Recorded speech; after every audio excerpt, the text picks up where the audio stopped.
Have you heard about Anchor? Well, it's the easiest way to make a podcast. Let me explain. First of all, it's free. And there are creation tools that allow you to record and edit your podcast right from your phone or your computer. Anchor will then distribute your podcast so it can be heard on Spotify, Apple Podcasts, and many more. You can make your money from your podcast with no minimum listenership. It's everything you need to make a podcast all in one place. So download the free Anchor app or go to anchor.fm to get started.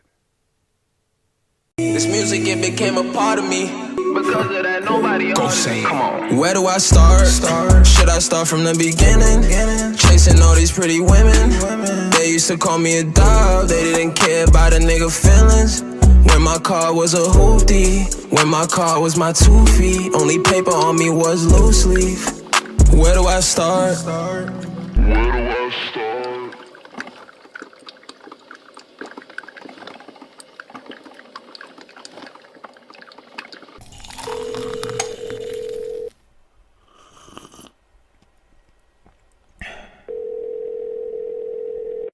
Bonjour, bonjour. Yo. Deville, petit Yes, c'est sir. c'est pas qui est grand, right? Yo, trop grand. Et qui j'ai l'école là hier pour yo connaître? Honestly though, freaking, my oldest is doing very well. My youngest, we both don't got the attention span to sit on the computer all day. Like, we got 4 videos to watch tomorrow before 12 o'clock. I'm not happy. Videos. So you gotta Talking screen about- them and all of that. It's that virtual training. Listen, you ever try to do yoga with a 5-year-old in front of a computer? Wow. Yeah. Yeah. And while holding a baby on the side and making sure he don't throw up? You know, actually, yeah. Yeah. I think I'm the only one that can agree, that can attest to that one. Beautiful. But yeah, So- I know that one is hard. You sick of it? You ready for them to go back to school or what? What? Yo, every time I see a teacher, I say, yo, how do you guys do it?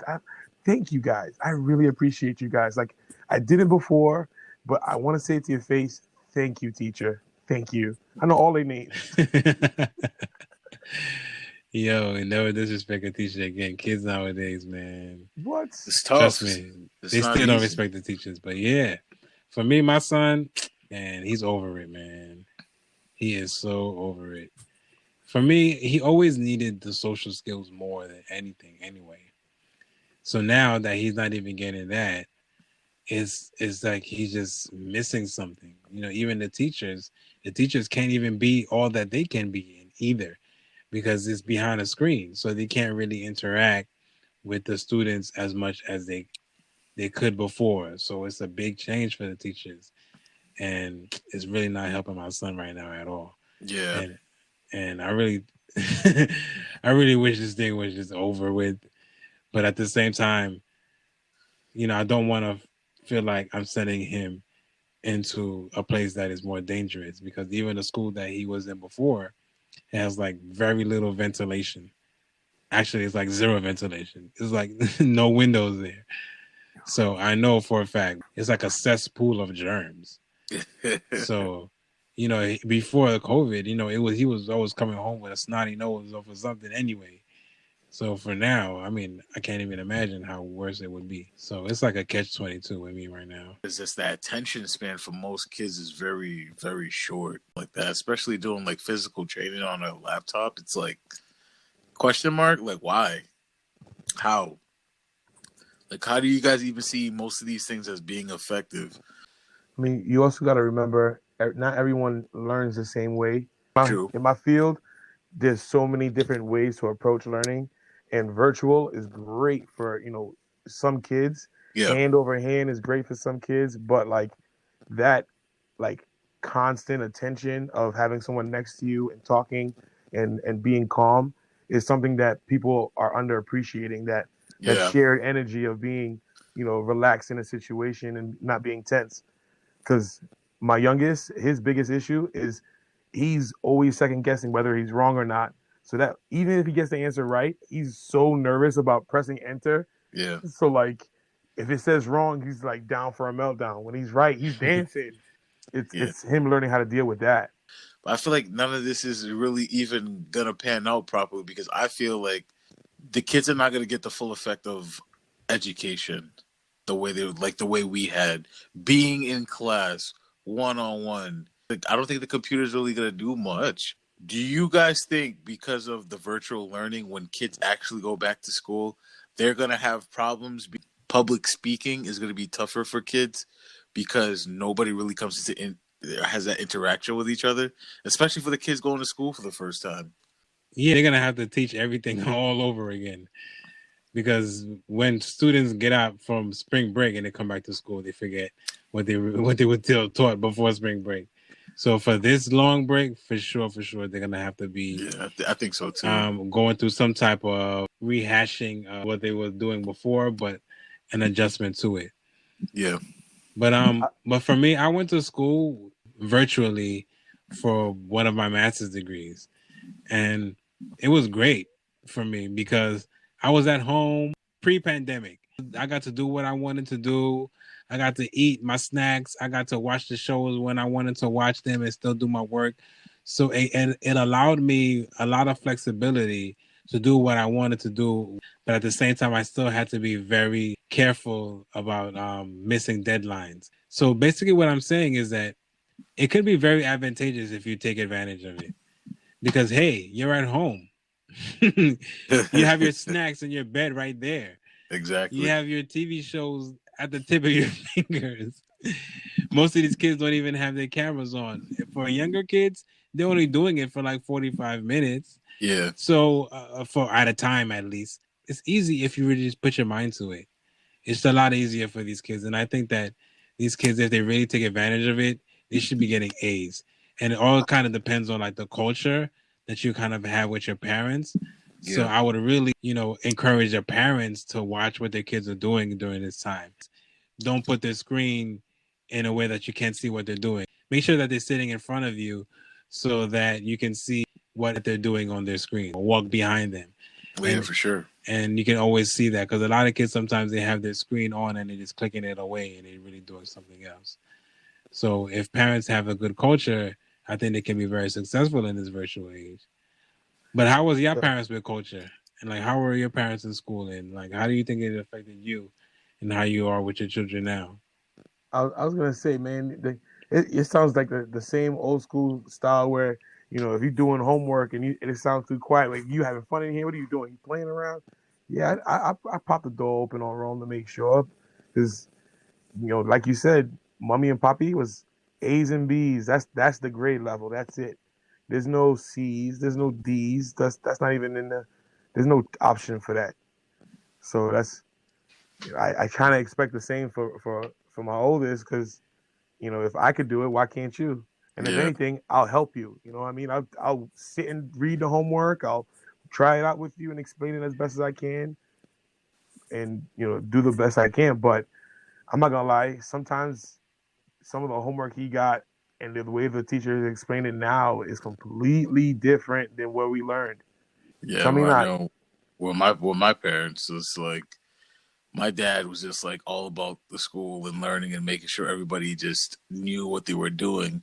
So that way, when you went to school on the first day of that first week, you wasn't the lost puppy in the class. Like, so what he would do is he would cut our summers short, and he would go to the store and buy all these like little math book, English books, and like growing up when we were little, like he would make us like do cursive writing, copy little books, and copy like a chapter just to work on penmanship, and then he would also make us do our timetables. Like, man, in first grade or second grade, I already knew my timetable was up to 12 because each day you got to know your different set of timetable. And then on that last day, you got to know 1 through 12. Yeah, that's how you earn the weekend. And then that's exactly earning your weekends, earning that Saturday morning cartoons. Yeah. So, you had to be on point. And before that TV could crack, my dad would ask you some kind of like mathematical question or some kind of grammatical question pertaining to your homework. And just to ruin your vibe. And if you didn't know what you were talking about, then you knew you about to have no weekend. That's what my dad was growing up. what's crazy is Poppy did the same thing to me, and sadly, I try not to do it to Rome, but I do it. He get it, and he's not happy about it. But no bull when the prize is on the table, you tell him that weekend's on the line, yo, he get everything done and more, yo. I'm talking like, I'm gonna rake the leaves for you, daddy. I'm gonna mow the lawn for you. You want me to put gas in it? Don't worry, I'll just put it like. I love it, and I definitely like go over above and beyond for him too. Because if he's willing, then I should be too. Yeah. I think my experience was a little bit different from y'all's, because my experience was having a parent who was a single parent, also a parent who is a lot older than your parents were as having children. Yeah. So when your parent is like, in their like 40s and 50s and 60s, and your child is still in, grade school, there's a lot of things that child can get away with. So that child has the opportunity to either do those things or not do those things. So fortunately for my mom, I was a good kid and I didn't take advantage of a lot of things. She wasn't like the type of parent to like sit down and like do homework with me. Yeah. Cause she was just always working, and by the time she came home, it was like dinner time. And then, when you eat dinner, then it's like, all right, go to bed. And then that's it. And then wake up tomorrow and next do the same thing. So by the time Saturday came, I don't know, my homework should have already been done, I guess. So it was like, she wasn't really doing homework, but she was very strict at the thought of doing homework and going to school. Yeah. So like, she was so good at making me fear that she never really had to check it. Gotcha. I was going to say, I got memories of like, you couldn't sing the theme song to like any type of cartoon in the house without knowing your homework just the same. Like that was the line back in the day. Like, ubere kone dev while going toku kone chante sa, and then have you repeat it. That was a behavioral issue. Yeah, that was a behavioral issue. That's a good I word was just for like it. a know-it-all, and I just used to talk so much, and the teachers hated it. But I used to like pass all of my tests and like get all my work correct. So they couldn't really like fail me because I knew everything.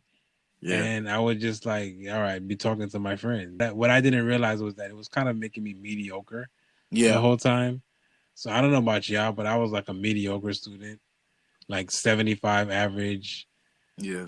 Like my whole time in school until I got to college.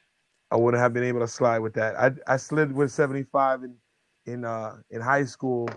I used to fall asleep in high school all the time, and really push my luck. You know what I mean?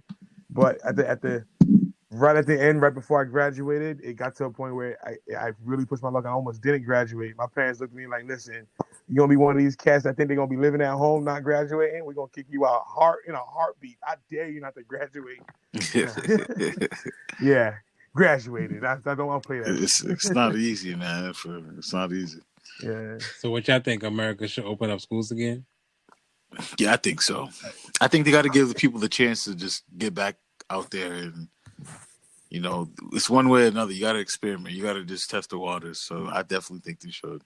I mean, we're not the best teachers. I'm okay, and I'm okay to admit that I cannot be the best teacher to my son like a teacher can be. So that's a yes for you. Yeah. All right. So I think that they should. I also think that they should. The question is how, right? So the way I say that they should is the number one thing is testing. I think everything can open back up in the whole world if we have accessible testing. So the same way that they're pumping vaccines out, we should be pumping out top-notch tests that can test individuals very quickly and very accurately if they have COVID or not. Because then if you can get tested every day when you come to school, then everybody's fine. Hey, I got tested. I don't have COVID. Let's have a good day. If I take off my mask, I'm not looking at you like it's the purge or something over here. You know what I mean? Like I'm about to kill somebody because they took off their mask. Or if they don't got their mask on, then it won't be much of an issue. So if we have like tests, and some people will say vaccines, then those things will definitely make things a lot better and a lot easier. But tests is number one because everybody will agree to testing, but not everybody will agree to vaccines. Well, we just gotta wait, man. See, they're slowly getting back to it, so it's getting better and better, and there's no really bad effects from like the slow open. So I was gonna say there's a lot of back and forth though compared to like the older vaccine that they put out, that AstraZeneca one. But again, like it's a still wait and see. Regardless, it's a brand new vaccine. We're not gonna know what's gonna happen until it happens. oh, one thing I want to just kind of come across, and I feel like this is important historically because I'm from Boston, so we just had our first Black African American female mayor, 55 years of age. Wow. She grew up as a single mother. She started off getting into the city councils for like education and like, you know, like the youth. She grew grew beautiful. She grew Boston up just got his first Black mayor. Yeah. I would have felt like Boston already had that before. Nah, but usually what happens is a lot of people hold on to political positions here for so long, and it's just like people just be giving up after a amount of time. Wow. But she didn't give up. She was right in the mix of things, and you know, she grew up in Roxbury. And another thing, which is that's beautiful. Another thing, which is like pretty awesome, is that her grandfather, who was a member of a church that she went to, because you know she had a church upbringing. So when she used to go to church and get herself right, the church that her grandfather was a part of, also Martin Luther King used to go there when he was attending BU for education. And so they have like that similarity. So she has that strength and that power that comes from, you know, being around her grandfather, and her grandfather was around Martin Luther King. And it's just like, you know, that correlates all together because it's just historical, you know. And it was just an awesome moment just to see her do her thing. And to top it off, you know, Justice Kimberly Budd was the first Black woman to lead the state Supreme Judicial Court, and she was the one who administered her into the office. So it was just like one little piece of history after another, just all together right there. Wow. A little bit of Black on Black love. Yeah, man, it was just awesome. It was just awesome. Good. It's a good day for Black women. For Black women yeah, in the community, you know, just doing something major. So we go from Black History Month to Women's Black History Month. That's awesome. Definitely a blessing. It was awesome. It was good to see. In Chicago, you know how there's a lot of African American people in Chicago, and in Evanston, Illinois, they became the first city to kind of started getting into paying Black residents reparations in Chicago suburban cities. That's another historical thing too. So they was trying to send out at least 400,000 to eligible people, but there's certain criteria that you have to meet in order to get that. So this twist, you got to prove certain things, like your certain family members grew up in certain neighborhoods and that they met certain hardships back in the day when a lot of the racism and things is going on. So don't think you're just going to get that 400 cash because your name is Tim Johnson and your dad was mistreated by XYZ. No, you got to meet certain criteria. They're not just giving out that money just to give out the money. Wow. Oh, so they want proof of your bullshit. Yeah, they want proof of your residence. If people lived in this neighborhood during certain hard times back in those days, and it sounds sadder than that. It looks like they want proof that you had hard times. You said so. They want what? Yeah, they want proof your house burned down in a Chicago fire. Yeah, it's crazy. It's crazy. They need that proof to say, just because they don't want a lot of people coming out of here racking up 400,000 and you had nothing to do with anything, and you know it's even from Chicago. You just moved here. You know what I mean? So it makes sense why they're doing that, because a lot of people move to areas and they think like, oh, I just moved here, reparations is coming out, let me get my quick 400K. No, can't do that. Yo, like, come on. I got a little sidebar to that note though. You want to hear what I learned on that note? Yeah, is that the money that they're using to pay off this reparations is all the extra revenue that they've been getting from the marijuana business. That's all. Wow. So that's their way of quote unquote running that nonprofit line and not getting taxed out. That's dope. So, that sounds dope. I'm not complaining. Don't get me wrong. Keep it up. Like a nice template, right? Keep that same energy. New York, keep that same energy. It's dope, but at the same time, I feel like we should have been got that. It shouldn't have to come from the marijuana business. We should have been got that. Hey, but that's you know what I mean? That's that. I feel like we can't be too comfortable saying like, oh, because the marijuana business is booming. Like, you know, black people been selling weed for the longest time. Like, come on, let's be real. All right, so no Why is doubt. that So money We've been not in the business for a long reestablishing? time. So Why not that money not reestablishing people coming back to the community from jail because of marijuana? Like, yeah, they, those are the people that set should be. those things up for Those them. are people who they should start like looking out for first. You know, the guy you locked up for a nickel bag, go help him out. Go get him out of jail. Go have him work at a dispensary. Chicago. Yeah, man. Oh, yo, you know that Chicago was also founded by a Haitian man? No, I'm not so shocking. His name is Jean-Baptiste Dussab. Wow. Yeah, you can see if you go to Chicago, there's a bus. He was a pioneer, he was a trader, and he was the founder, and he settled there, which later became Chicago. That's fire. I wonder if Chicago mean anything in Creole. Chicago, that's it. Because right now, I think Haiti needs some reparations right now, man. Yeah, man. Right? I mean, Right we at least give them the change. I hear that the Belize soccer team was held at gunpoint by a Haitian gang named Photom. That's 509. crazy. That's just crazy. And they were masked as police officers. Was that before or after the game? That was before the game. Oh, how'd the game turn out? Belize lost 2-0. Oh, yay! Yeah, I knew it. Congratulations. Son, after you get held at gunpoint, then you supposed to go play a football game? Didn't you ask for points last time? Not that way. Jeez, kid. You ask your Haitian kid to give you something, he's gonna do his best to give you something, right? Man, it's hard, man. It's hard. Nous travaillons dur. It's hard, man. So yeah, so that's why it's very difficult with the kidnappings. It's not only like just regular people. Sometimes it looks like people who are dressed as police officers. I told you that was gonna be a scary point, right? So you have to Where watch out for those things. It's like, and they have weapons, and we don't know where they claim they don't know where we're getting all these weapons from. But luckily that the Belize soccer team was able to get free. With I think there were real police officers on site, and they were able to defuse the situation. And they released the soccer team, and they were able to go back to their hotels. So it was kind of like a scare. Oh, so it was just cops running up on cops saying, "Si c'est bon jouer." Probably. You know, they have the Confederation of North Central America and the Caribbean Association. They're playing the Olympic qualifying championship.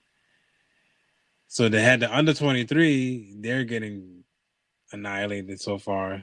Canada, they played Canada 0-0, and they played El Salvador, and they lost that game. But the adults Haiti soccer team, they got past Belize 2-0.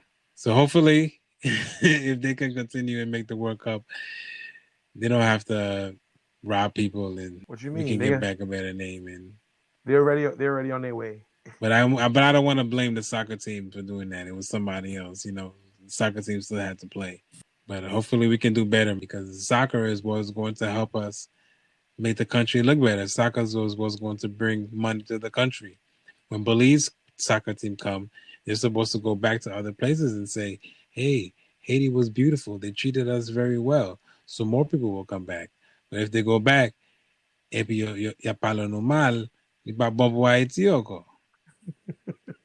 Nous pas quitter moun parler nous mal comme ça. Si vous voulez jouer à champion, c'est pour venir. Shoot, you got to tell me more about this NBA though. I tried to look up some things, and honestly, the new thing that I could only recognize is that there's a Pelican team now. I feel kind of embarrassed. You now realize that there's a team called the Pelicans? Oh, it's called the Pelicans? Yeah, son. No, they changed the name like 5 years ago, or maybe more. I don't know. Like maybe more than that. Yeah. See, all I could think of was Scarface saying, "You're like the only one of us who don't watch like the NBA." I mean, I don't really get on you for it, but why? How come? How you never got into it? I don't know. I mean, I play the game. I don't do the watching and all the learning the names and this. No, none of that. But no sports at all.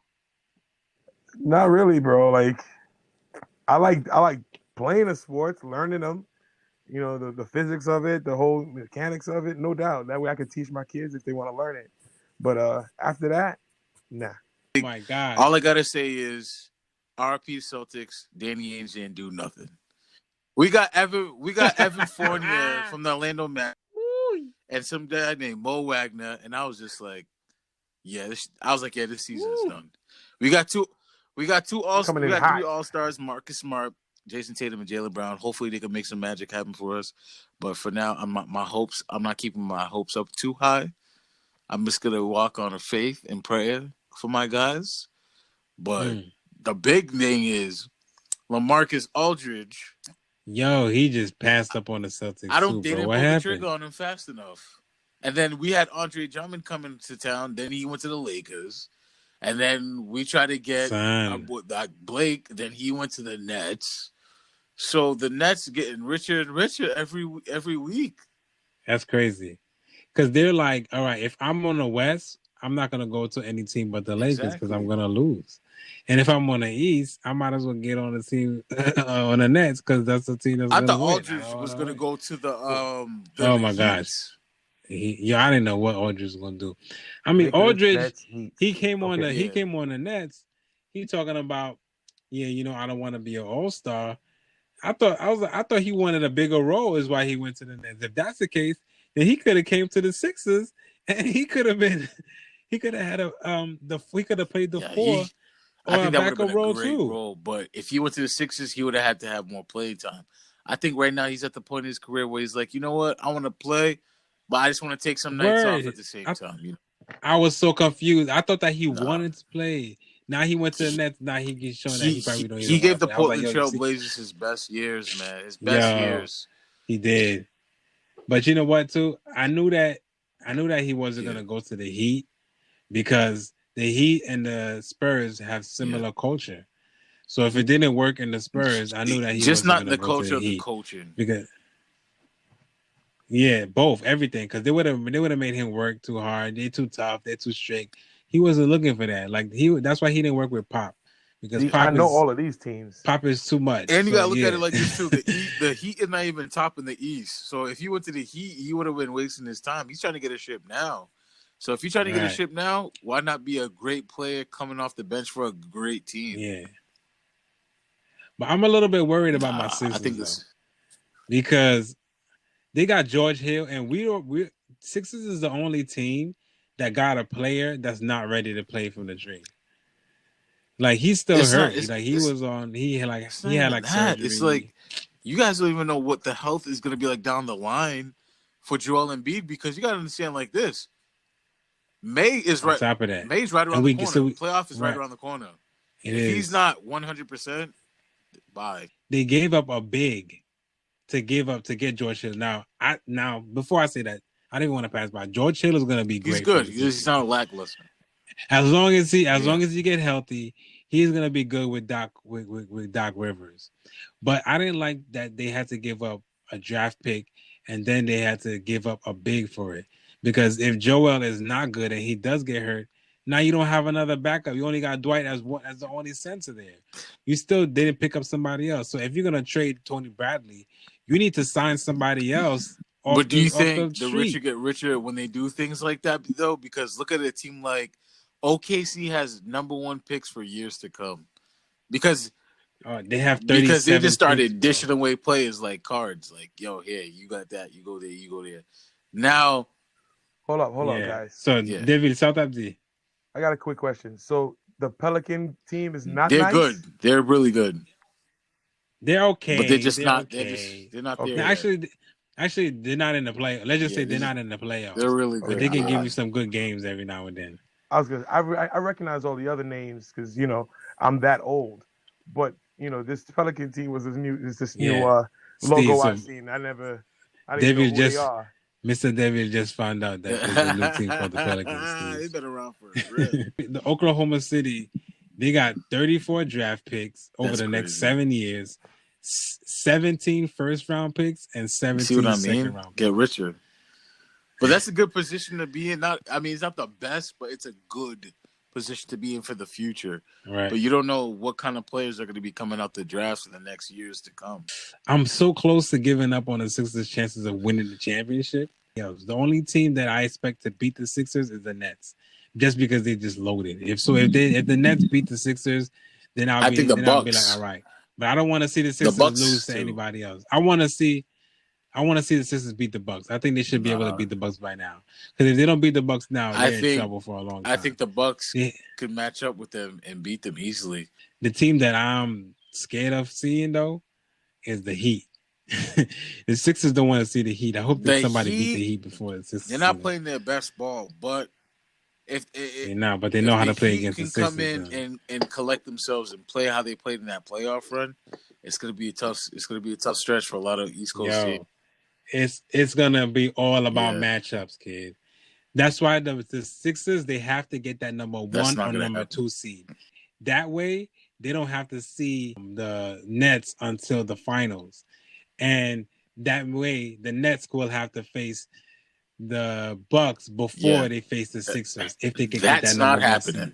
So they will have to face the Bucks. So if they can get the number 2 seed, they don't have to go through the Bucks and the Nets. Yeah, that's not going to happen, fam.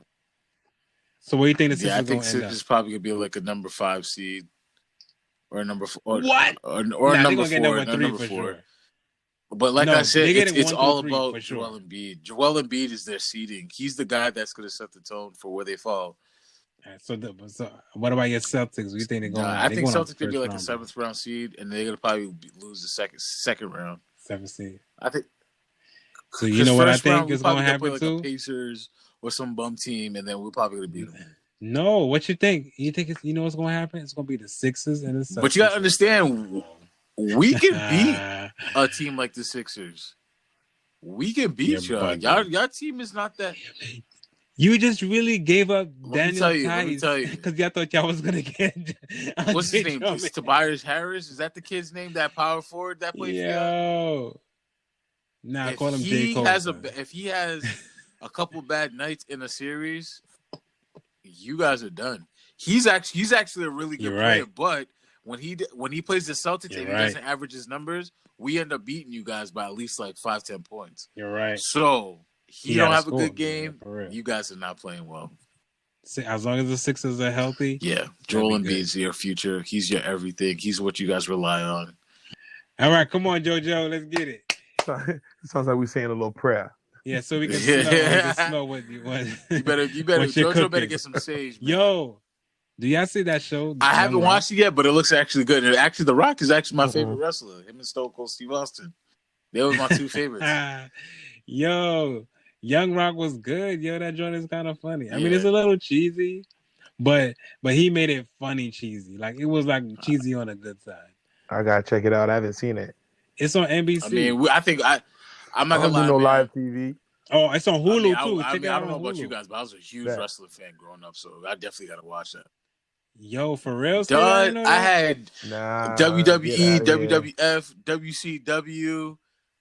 Come on, bro. I used to watch it all. Monday Night Raw. Monday Night Raw. They had Thursday night where you had SmackDown. Like, come on, fam. And then Fridays, I think, was the WCW. I started watching it from Macho Man, Hulk Hogan. Yeah, I was watching Undertaker from the 90s, like 90s. Yeah, same here. Man, WWF. Channel 5, Fox 5, You guys remember or something like that? Whatever it was on, I was so young, I didn't even know what day. The first time I started watching wrestling. I'm not gonna lie, this is my first wrestling story. I have to read a quick one. I was watching wrestling. The stage started off dark, and they was bringing down the coffin. So anybody when they bring down the coffin, who's already in there? The Undertaker. The thing that used to creep me out the most is when the Undertaker used to come out with the eyes, and then he had Paul Bearer dude, that little guy. They used to walk around. Son, that joint used to scare me, son. Nightmares. Undertaker gave me nightmares. Straight up. I could not And watch the Undertaker. And then when Kane came out, I was like, oh god. Vladimir used to do that joke all the time too. Roll his eyes back because he used to see that crap on the Undertaker. Man.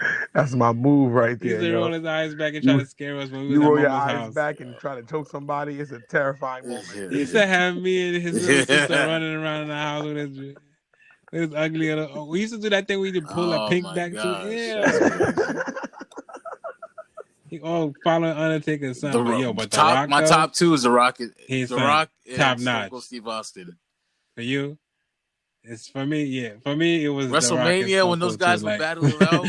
Triple H, Rikishi with the booty thing. That was absolutely ridiculous. Oh man, I know The Rikishi had to give at least half the Wrestling Federation pink eye. There's no doubt about it. Nightmares. But The Rock's legacy right now is incredible, awesome. Man. Like, I never thought that he would have been. Me neither. That being wrestling. Yo, all he needs right now is a rap album. Son, tell me about it. Son, but like wrestling was so big in my house. Like my mom, she don't even say, I'm gonna give you the middle finger. She say, I'm gonna give you the Stone Cold. Yeah, wrestling was huge in my crib too. My mom loves man, we all used to just The Rock. Oh my gosh, she's adores him. You remember we used to be up at Mama's house and saying, your bro loves wrestling. Does he still watch wrestling? He watches wrestling still to this day. I bet he does, son. Yo, he used to love that joint. And then you remember when our uncle used to come in there, and then when the wrestlers used to bust their head open and they used to start bleeding, and then he used to be like, uncle used to be like, yo, that joint is fake. That joint is fake. And then we used to be like, yo, get out. Yeah. Yo, got it. Man, pero I remember every time the pay-per-views, man, Pedro had that junk on lock, ready to go. Son, them jumps was free, son. We guys, huh? Nobody knows about that cable vision. Nobody knew where the cable cord came from. Son. We used to watch that cable cord went from Mike Tyson, WrestleMania, SummerSlam. All you gotta do is go into Piddle's room. Be nice to Piddle. Yo, for me, I used to be nice to Piddle in advance. You'd have to. Because I knew WrestleMania was coming up or whatever, son. And I used to work my way up because I know that's the only way we was watching pay-per-view. Bro, you wanna know the craziest thing about the whole situation? Piddle had the more probably like pay-per-view and everything. And then Mama had an antenna in her room with no cable for years. Yo. Tell me not. And yo, but she watching WWE. Yo, tell me not. The only thing you'd watch on there is Maury, and at night, Mama's watching that Haitian channel with all the news commercials. I was like, oh, God. Yeah. Oh, my God. The soap opera was for that middle TV in the living room. Son, that was Mama's thing. Mama's thing. On Selma, I can say to VSN, Mom. Yo. What was that? You guys used to watch that General Hospital, One Life to Live. Yo, tell me why I was walking in the doctor's office and I heard the theme song. My neck straight whipped around, and the ladies in the office was like, "What's going on?" I was like, "Is that General Hospital?" Everybody's like, "How do you know?" I'm like, "This is my grandma's favorite." And they looked at me like, "Damn, yo, that's crazy." But yeah, you hear those tones, man. It just gets you, bring you back memory lane. Yo, this shows all the little shows from now is from us when we was younger.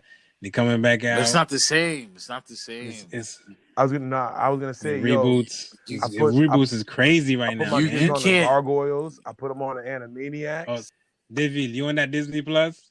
Of course. So what did you see that WandaVision? I'm still slacking on the WandaVision, man. I gotta find that time to watch it on my own. There's too many people. I can't watch Disney Plus because it's either some kids show or some princess thing playing on it. Mm-hmm. Yeah, it's got two daughters. Like, it's done. Your Disney Plus is done. The minute you put it on Disney Plus, you can't even find a good show. Like, it takes me 5 minutes to find they watch TV on that all day. By the time it's actually time for me to watch TV, it's like 9:30. I'm already like going to bed, and it's like, all right. I want straight violence. I don't even want Disney. So one thing I'm gonna put you on that WandaVision. It's okay. That Falcon, the Winter Soldier, is pretty good. Like, they got some good. The Marvel shows, I like that they basically making movies. That's good. TV shows. That's good. Smart. So one thing that I did learn, did y'all know that the star of WandaVision is Mary-Kate and Ashley Olsen's younger sister? They had a sister? Yeah, like from like you know who the Mary-Kate and Ashley twins. Olsen is? Those Full girls House, from yeah. those girls from Full House. I didn't think there was any their little more. sister is an actress too, and that's her in That's them crazy. Marvel movies, yo. That's crazy. Whoa. Yo, I didn't even know that until I don't know. I saw it on Twitter. It was like trending on Twitter. That's fire. And I was like, oh shoot. Simple. Yeah, so movies is on fire right now. They got another thing. They got Godzilla. How many times versus you gonna King make Kong that coming movie out. over, bro? Godzilla. Yo. What do you mean? Godzilla How many 2000 Hulks will be are the there? only best Godzilla movie to ever drop. Son, but who y'all got? Take Godzilla Godzilla. or King Kong? Godzilla just never dies. Son, What you mean? Godzilla, I want to hear this. Godzilla anime is a guy dinosaur what that he just got. never dies. Listen. There's so many variables, bro. Like it's not fair. Which Who Godzilla? you got, Mimi? Who you I got? want that Pala too. avem por combo. Which God is Pale avem is por it the combo. fire-breathing Godzilla? Is it Godzilla Yes, son, that that came movie. down You see from that? the You didn't see lava? that trailer? No, I He told breathing you. fire. See, that's not. He got that what- electricity in his back and everything. Yeah, and King Kong got what? His That's fists, His some, fist. some teeth. Okay, so you going for Godzilla, Godzilla too, all right? day. Come on. Hell I mean, yeah, at Godzilla the- about to burn that joint up. Son. at the same time, don't get me wrong. I love an underdog story. So they're Word. gonna make King Kong come out of nowhere with some shit. Then that's what I'm worried about. They might make King Kong just like rip his jaws open. You know what I mean? But I can't see Godzilla dying, son. That's what I'm saying. Like they like to these movies they like to kill monkeys. Never but dies. Godzilla, That's what I'm saying. Never dies. They're So gonna, my God, the dude is blowing fire out his mouth. they're gonna like, split. They're gonna cut Godzilla in half and watch another one pull out of his ass. Like son, he doesn't. Steve, You know what I mean? You know what it's gonna be your favorite saying. King Kong's gonna be chicken wings in the morning, son.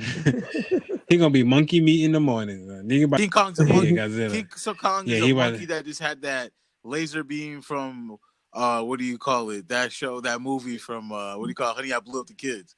That's what happened to King Kong. Are you fucking Yeah, man? He's a natural phenomenon. The world made him. So we're gonna go watch it and then we're gonna review it after. Bet. So I think Godzilla gonna eat him up like we used to eat that school lunch, yo. You used to eat that school lunch? Gosh. Yo, listen, I didn't mind certain days. You know what I mean? Like the pizza days. I didn't mind. Of course, everybody liked the pizza days. Pizza day was your favorite days? Pizza days was the day. My favorite day was day, in like the middle of the week. We used to get like these hot, spicy chicken tenders. Those things. Oh, see, that's a chicken mass tenders. joint. That's a mass joint. I'm not gonna lie. When I moved out to Mass, them chicken tender days was definitely on point. I couldn't mess with those pizza on the Fridays because those pizza were undercooked, and on top of that, you would spend the whole day in class with heartburn. No joke. Or the shit. That thing was undercooked they were and like greasy. cheesesteak pizzas. Yeah, them pizzas was definitely selective. So my favorite days was hamburger and French I'll take that too. Oh no, I didn't have do hamburger French fries. I did them joints on Fridays was my favorite days. Straight up, but after And that, my parents never made me school lunch, so it's like no. So I had no other option. Yeah, me neither. Yo, my mom ate was not making me no school me. lunch. So. Nah. Yep, I was eating breakfast and lunch in the school. You're bugging. When it came to leftovers, I took everything with me. Bro. For real? I'm talking like after elementary you used to school. Take them joints? Oh, after elementary school? After elementary school. But elementary school, you was eating school lunch with me, right? Of course, all day. Yeah, that was us all day. Because our parents had to get there early, so they had to go to work. We used to ride together on the bus. We was dumb young taking the bus. So when my parents found out that they did the free reduced lunch and then they did breakfast, so my parents were like, oh, so your school gives you breakfast? So I don't even got to buy cereal for you guys in the morning anymore now, except for on Friday for the weekend. Other than that, Monday... Yo, we was like, no, c'est pas comme ça. C'est pas genre, I can't wait to go to school and put my clothes on. I tell my oldest, right now, yo, I'm like, no, you're not having a full breakfast here and then go have a full breakfast in school. Eat that small bowl of cereal and then eat that small bowl of cereal at Monday school. through Friday. Good, homie. Yo, that argument ended quick. I used to be like, mommy, it's not good. So see guys bagay man, that argument ended fast. After a while I just gave up. And that's another reason why I gotta commend my oldest, because he was like, yo, dad, can you at least show me how to make some eggs? And he whip up eggs in 5 minutes. Like, I'll eat them eggs. You know what I'm saying? So do you make lunch for him? Or how do you handle it after what you went through? I mean, so like as of right now, I didn't have no problem bringing leftovers. You know, I got no shame in my Haitian. I bring. So does he bring liquors. leftovers to school? He won't bring no leftovers to school. You So bugging? does he eat school lunch too? He eats school lunch. Yeah, I'll never get leftovers. Both of them You eat school crazy? lunch. Of course, both of them eat school lunch, Okay. and they come home and eat again. These guys are animals, yo. Like, Steve, what about you? What your daughters eat? But this generation is way too lucky. They're not like they have it easier. So my kids, they definitely get home lunch. I don't trust school lunch. Yeah, because they're young. School lunch used to do some things to your stomach. so that's another thing too. Like I said, I'm with it with the teachers. They don't have juice with no dye in it. They don't drink no milk with no lactose in it. They're lactose intolerant. You know, they keep them school off lunch like is really healthy diet now because of all the they get restrictions, wild. because peanut allergies, milk allergies. So now they have right. So when I started leaving school, they had 2% milk, whole milk. They had chocolate milk. I'm like, man, they got milk in every flavor. When I was little, we had cartons. They got lactate, strawberry lactate. Yeah, they took that out because they said that. So they started switching up the game, throwing in fruits and veggies now, and you know. Yep. Yeah. Basics. So I make my son his lunch every single day. Well, my wife does most of the time, but I help out with it sometimes. Okay. And whatever it is, he's eating our lunch, especially with the diet that we have now. So he's definitely way different than what I had. He's not sneaking. He's not touching that school lunch. He's not sneaking. He's not trading snacks. I mean, I don't think so, but I don't know if he will when he gets older. Yeah. He probably will dibble and dabble, just to see how it tastes.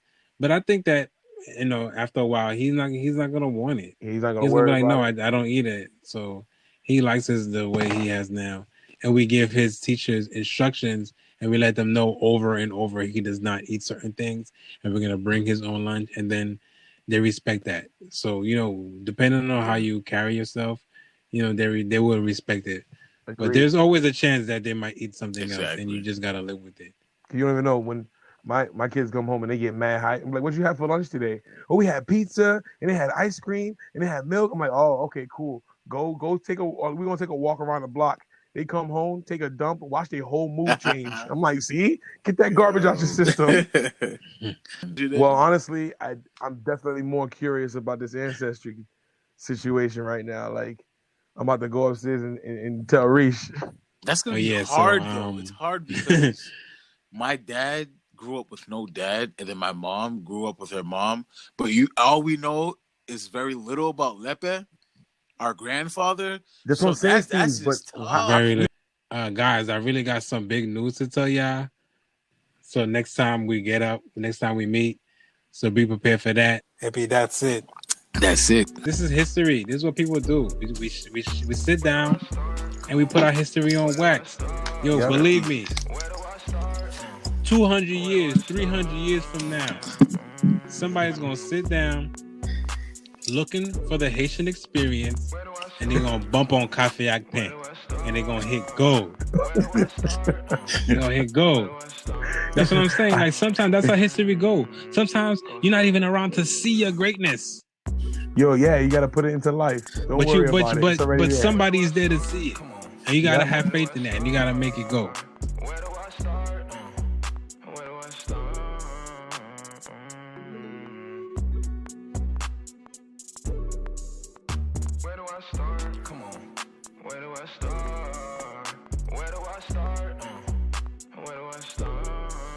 Café Pen. It's a conversation.